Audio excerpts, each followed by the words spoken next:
मेरा नाम डॉक्टर सुहेल अहमद है और मैं एक कंसल्टेंट फिजिशियन हूँ।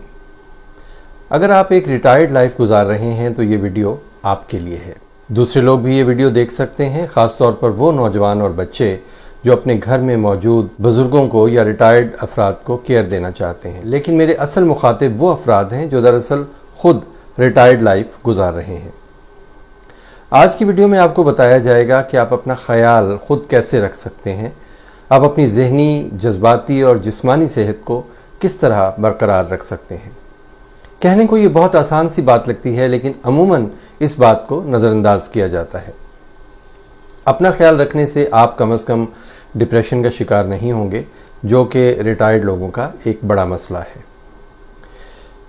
ये वीडियो बनाने की ज़रूरत इसलिए पेश आई कि मैंने अपनी प्रैक्टिस में ये बात बहुत ज़्यादा नोट की कि रिटायर्ड लोग अपना ख्याल नहीं रख पाते और अक्सर औकात इलाज के हवाले से भी इन्हें बहुत सी मुश्किलात दरपेश होती हैं। जैसा कि हम सब जानते हैं कि हम एक ऐसे दौर में जी रहे हैं जहां अगर हम अपना ख्याल रखने की कोशिश करें तो हमें खुद गर्ज समझा जाता है।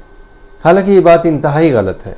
हम ज़िंदगी की दौड़ में ख़ुद को हमेशा नज़रअंदाज करते हैं और ख़ुद को आखिर में दूसरों के रहमो करम पर छोड़ देते हैं कि हमारी ज़िंदगी के फ़ैसले दूसरे करें।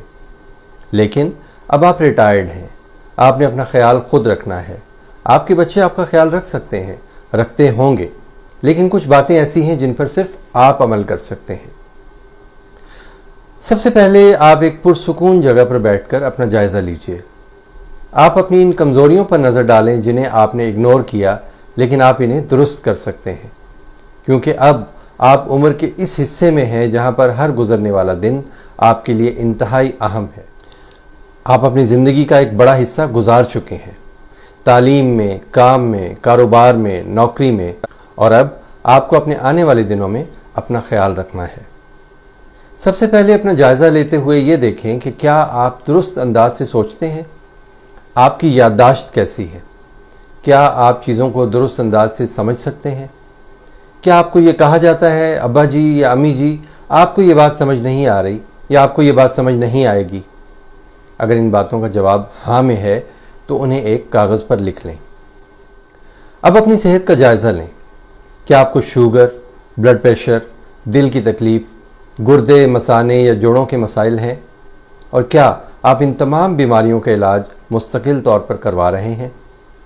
आपकी नज़र कैसी है, आपकी समाअत कैसी है, यानी कि क्या आप दुरुस्त तौर पर सुन सकते हैं, क्या आप अभी भी ड्राइव कर सकते हैं, क्या आप घर में आसानी से चल फिर सकते हैं, क्या आपको जिस्म के किसी हिस्से में दर्द महसूस होता है।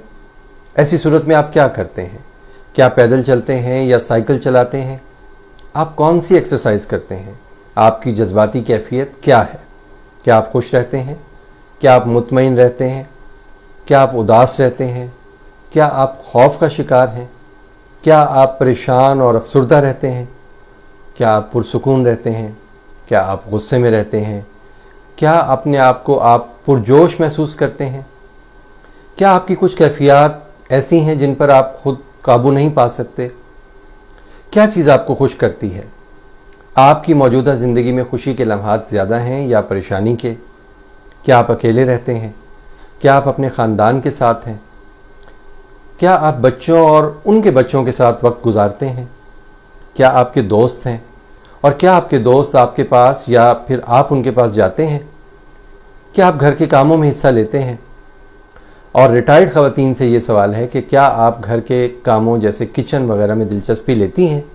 इन जनरल आपको क्या काम करना अच्छा लगता है। ये वो सब सवालात हैं जो आपने ख़ुद से पूछने हैं, और मेरा मशवरा है कि आप एक कागज़ पे ये सारे सवालात लिखिए और इनके जवाबात लिखें। सोचिए, जब आप जवान थे तो आपने साल हा साल अपने बच्चों, अपने ख़ानदान की किफ़ालत के लिए सर्व किए। इस तमाम अरसे में आपने ख़ुद को सबसे पीछे रखा, क्योंकि आपको इनकी ज़रूरियात पूरा करनी थी।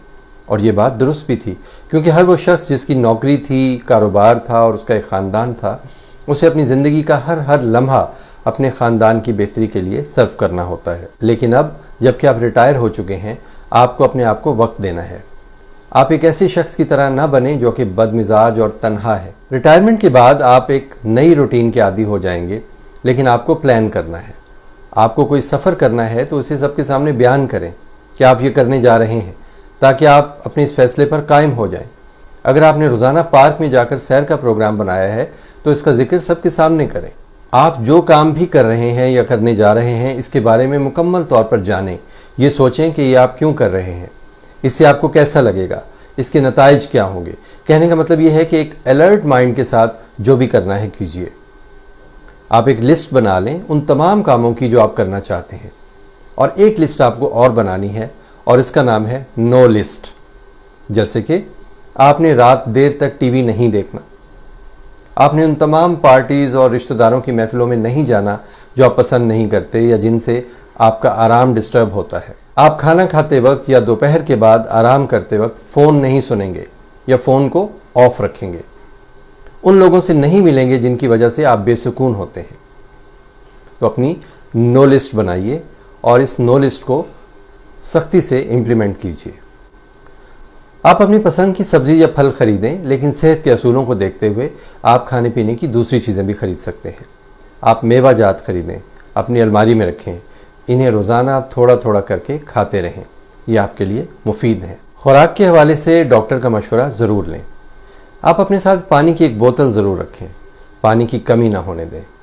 अपनी नींद का ख्याल रखें, रात को 7-8 घंटे सोने की कोशिश करें। अगर आपकी जल्द आंख खुल जाती है तो दोपहर में सोने की कोशिश करें।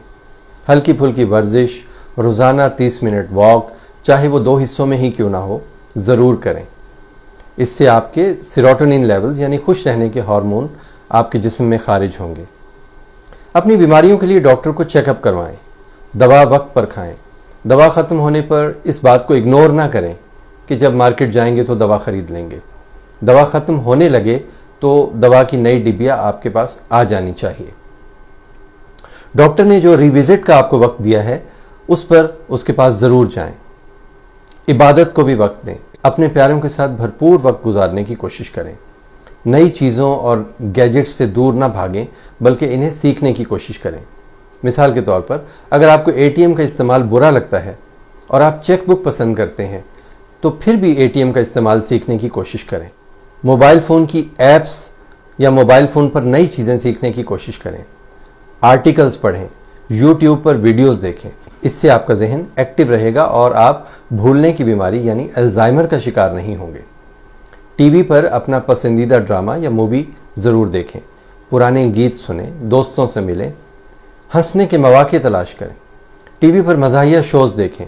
पाकिस्तान में बहुत से ऐसे मज़ाहिया प्रोग्राम हैं जो रोज़ाना टेलीविज़न पर नशर होते हैं। आप मज़ाहिया किताबें और सफ़रनामे भी पढ़ सकते हैं। अगर आप ड्राइव कर सकते हैं तो करीबी देहात या कस्बे में जाएं। अगर आपका कोई गांव है तो महीने में एक बार उस गांव में ज़रूर चक्कर लगाएं। अगर आप पेट्स को पसंद करते हैं तो किसी पालतू जानवर की देखभाल करें।